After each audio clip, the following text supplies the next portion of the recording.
It's over. Week 12 is finally over.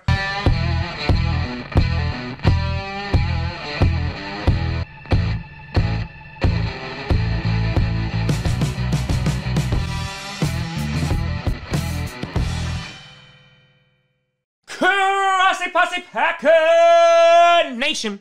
Welcome to another episode of Packcast, the podcast where you don't have to be a Packers fan, but it sure does help. I'm your host, Tom. Well, this week literally threw off my entire schedule. Rankings coming out on a Wednesday. Football being played at 3:40 Eastern on a Wednesday. This means predictions are going to have to come out tomorrow. The fan interview is going to come out on Friday. But Trace McSorley threw a touchdown. Worth it. Grossi, and today we are going to be breaking down the top 10 power rankings headed into week 13, finally, of the NFL. Before we get to that, I want to do a big shout and thank you to some brand new patrons and YouTube members. First, over on the Patreon side of things, we have the Pack need to get their expletive together so they can face my Chiefs in February and make the State Farm Bowl a reality. Agreed. And we also have Grossi Posse Packer Nation. Welcome to another episode of Packcast, the podcast where you don't have to be a Packers fan, but it sure does help. It just was my intro over again, so figured I'd give you some energy with that. And over on the YouTube side of things, we have Graham Finch, we have Chris Mahoney, we have Hell Jumper, and then we have Tampa Bay. A big shout out and thank you to you all. Now, of course, I had to wait until the Steelers and Ravens game concluded for me to make these rankings, and even when I thought the game was over, Trace McSorley just pulled me back in. And there's some shaking up in the top 10 this week, as some teams who looked like contenders turned out to be somewhat pretenders. There were some close games all around, and then there was just some overall terrible games this week in the NFL. And so, with that being said, let's start off with number 10. Number 10, this is how you know it's 2020. You got the Cleveland Browns. Yeah, I never thought in a million years heading into week 13 that I would be having the Cleveland Browns in the top 10, but here we are. Now, here's what I will say about the Browns. The Browns are not lighting up the league in any way, shape, or form. I think there are a lot of question marks on that team. I think we have to look at their strength of schedule and the opponents that they had been beating. It really hasn't been impressive. Hell, they barely just beat the Jaguars. But I will say, Nick Chubb is a guy that makes me want to put them on the top 10. 19 for 144 yards and 1 touchdown. And that's kind of been the story of Nick Chubb since he's returned. When Nick Chubb is healthy, him with Kareem Hunt are arguably the best backfield in the entire NFL. So they can have Baker Mayfield play average because their run game can be one of the best in the league. Their defense has stepped up when it needs to. My big question is, are they going to be able to compete with the really good teams? They are playing the Titans next week, which I think will be a perfect barometer to see actually how good they are, even though you can make some arguments about the Titans too. The Browns have a shot to make the playoffs. Hell, they might even finish above the Ravens in the AFC North. But right now, the Browns have done just enough because I really, really believe in that run game, and I think it could give a lot of teams fits. Number 9, I was going to have the Buccaneers here, but after they just got walloped by the Kansas City Chiefs, I'm actually going to welcome back the Seattle Seahawks at number 9. And it's because of DK Metcalf. Good God, what a freaking monster. Russell Wilson was efficient. He was fine. But DK Metcalf, 177 yards. Remember that video I put out where I was like, he could be a bust.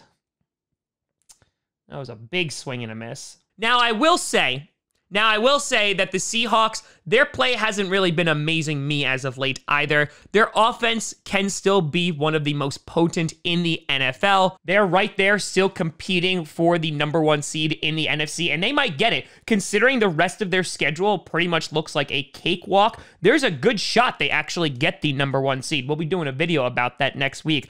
But right now, the Seahawks have done just enough. I know it's the Eagles. The score definitely was not reflective of the game because the game was not that close, but Richard Rodgers caught another Hail Mary. Love that guy. But right now, the Seattle Seahawks edge out the Tampa Bay Buccaneers. And honestly, it's because right now, I believe more in Russell Wilson than I do Tom Brady. Number 8, you got the Rams. Yeah, the bottom 3 teams here, I really don't have a ton of faith in, but the Buccaneers have just lost and looked ugly, so I couldn't put them on here. Nick Mullins played better than Jared Goff.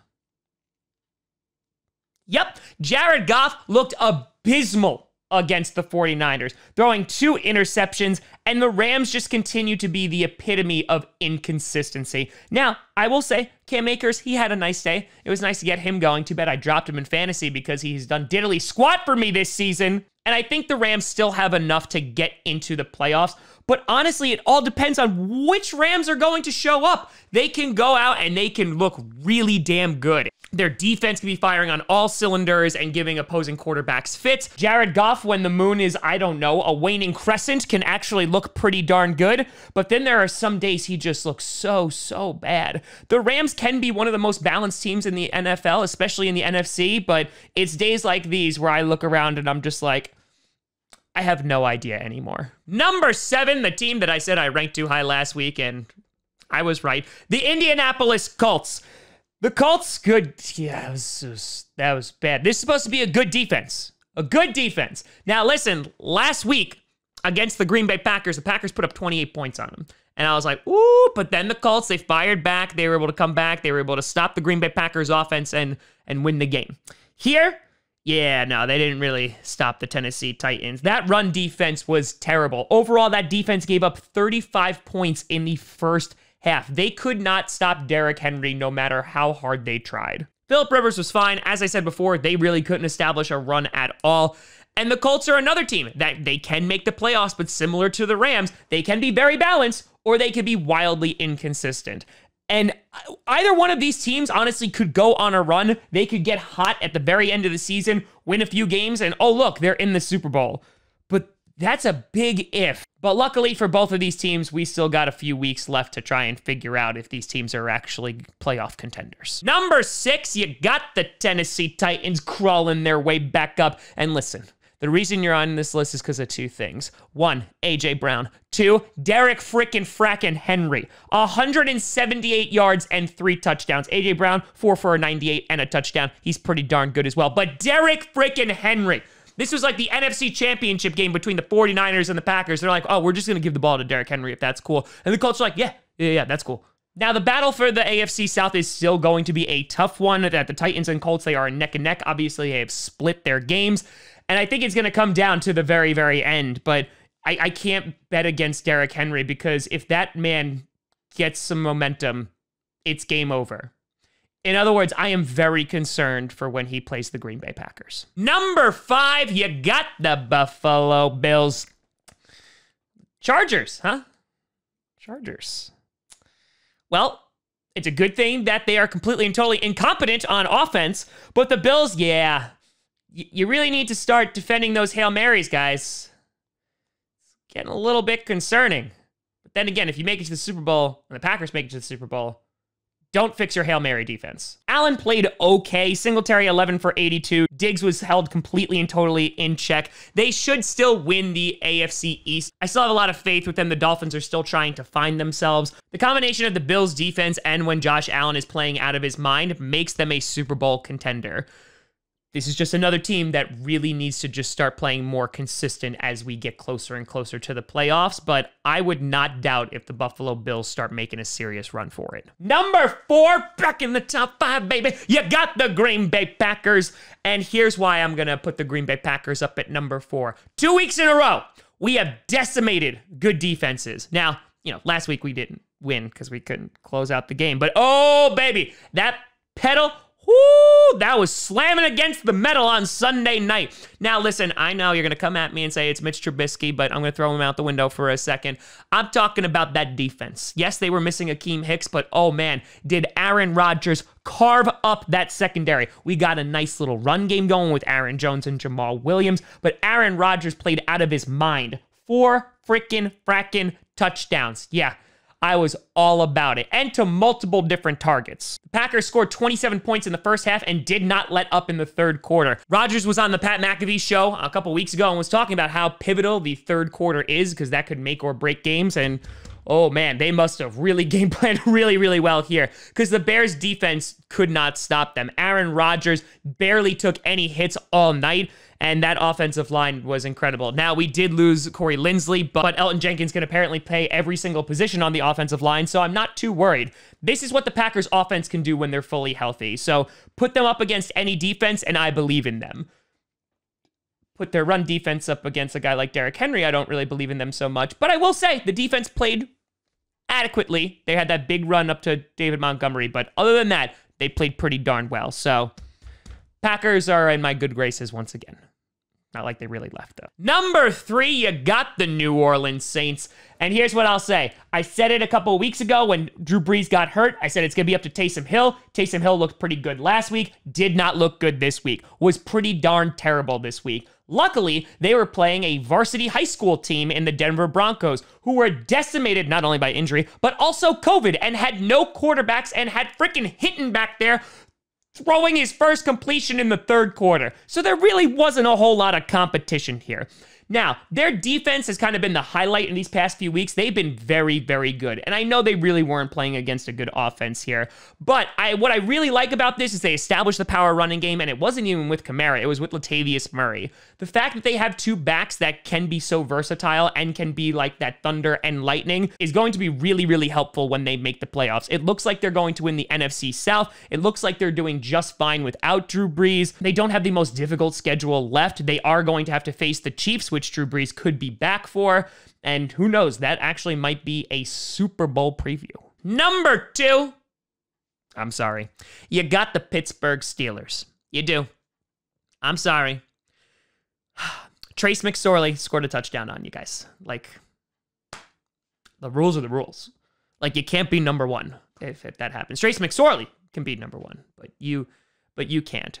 That was a sloppy-ass game of football that ended 30 minutes ago. Now, obviously, the Steelers bounced back and forth and back and forth. They were supposed to play on Thursday. They were supposed to play on Sunday, Tuesday, and then finally Wednesday. But they went against a pretty damn battered Baltimore Ravens team. Now, obviously, they didn't have James Conner, and so that also hurt the Steelers. They weren't playing at full strength either.